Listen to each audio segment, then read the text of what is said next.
വലിയ ആത്മവിശ്വാസത്തിലാണ് ബി.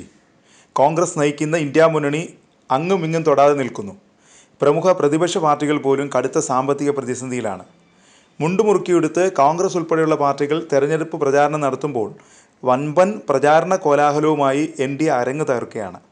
അതിനിടയിൽ ഡൽഹി മുഖ്യമന്ത്രി അരവിന്ദ് കെജ്രിവാളിനെ ജയിലിലടച്ചു. എന്നാൽ കാര്യങ്ങൾ അത്ര പന്തിയില്ലെന്നാണ് പുറത്തു വരുന്ന റിപ്പോർട്ടുകൾ. തെരഞ്ഞെടുപ്പിന് മുന്നോടിയായി the centre for the study of developing societies CSDS നടത്തിയ പ്രീപോൾ സർവേയിൽ BJPക്ക് തിരിച്ചടിയാണ് പ്രവചിക്കുന്നത്. മൂന്നാം വട്ടവും അധികാരം ലക്ഷ്യമിട്ട് തെരഞ്ഞെടുപ്പ് പ്രചാരണത്തിനായി മുന്നോട്ടു പോകുന്ന BJPയെ ആശങ്കയിലാക്കുന്നതാണ് സർവേ റിപ്പോർട്ട്. ഉത്തരേന്ത്യയിലെ സീറ്റുകൾ കുറയുമെന്നാണ് റിപ്പോർട്ടുകൾ പറയുന്നത്.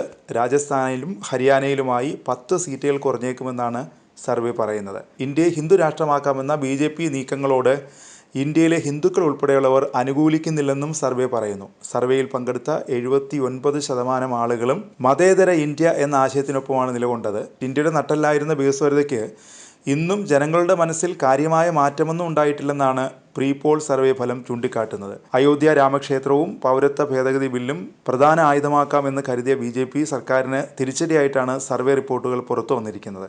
രാജ്യത്ത് തെരഞ്ഞെടുപ്പ് കമ്മീഷന്റെ വിശ്വാസ്യത ഇടിയുന്നു എന്നാണ് സർവേയിലെ ഒരു കണ്ടെത്തൽ. 2019 78% ആളുകളും തെരഞ്ഞെടുപ്പ് കമ്മീഷനിൽ പൂർണ്ണ വിശ്വാസം രേഖപ്പെടുത്തിയിരുന്നു. എന്നാൽ ഇത്തവണ അത് 42% ഇടിഞ്ഞു. 58% ആളുകൾ തെരഞ്ഞെടുപ്പ് കമ്മീഷനിൽ ഏതെങ്കിലും തരത്തിൽ അവിശ്വാസം രേഖപ്പെടുത്തി. വോട്ടിംഗ് യന്ത്രം കുറ്റമറ്റതെന്ന് തെരഞ്ഞെടുപ്പ് കമ്മീഷൻ എത്രയൊക്കെ ആവർത്തിച്ചിട്ടും ഒരു വലിയ വിഭാഗം അത് വിശ്വസിക്കുന്നില്ല എന്നതും സർവേയിലെ കണ്ടെത്തലാണ്. ഭരണകക്ഷിക്ക് വോട്ടിംഗ് യന്ത്രത്തിൽ കൃത്രിമം നടത്താനായി അയക്കുമെന്നാണ് 45% പേരും കരുതുന്നത്. അതേസമയം കൂടുതൽ പേരും പ്രധാനമന്ത്രി സ്ഥാനത്തേക്ക് പിന്തുണയ്ക്കുന്നത് നരേന്ദ്രമോദിയാണ്. 48% പേർ. രാഹുൽ ഗാന്ധിയെ 27% പേർ പിന്തുണയ്ക്കുന്നു. മോഡിയുടെ ഗ്യാരണ്ടിയെ 56 പേർ പിന്തുണയ്ക്കുന്നു. 49% പേർ രാഹുൽ ഗാന്ധിയുടെ വാഗ്ദാനങ്ങളും വിശ്വസിക്കുന്നുണ്ട്. 2019 65% പേർ കേന്ദ്ര സർക്കാരിൻ്റെ പ്രവർത്തനങ്ങളിൽ തൃപ്തരായിരുന്നെങ്കിൽ ഇപ്പോഴത് 57% കുറഞ്ഞു.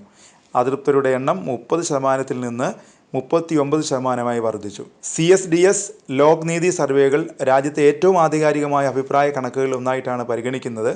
100 പാർലമെൻറ്റ് മണ്ഡലങ്ങളിലെ 100 നിയമസഭാ മണ്ഡലങ്ങളിലെ 400 പോളിംഗ് സ്റ്റേഷനുകളിലാണ് സർവേ നടത്തിയത്.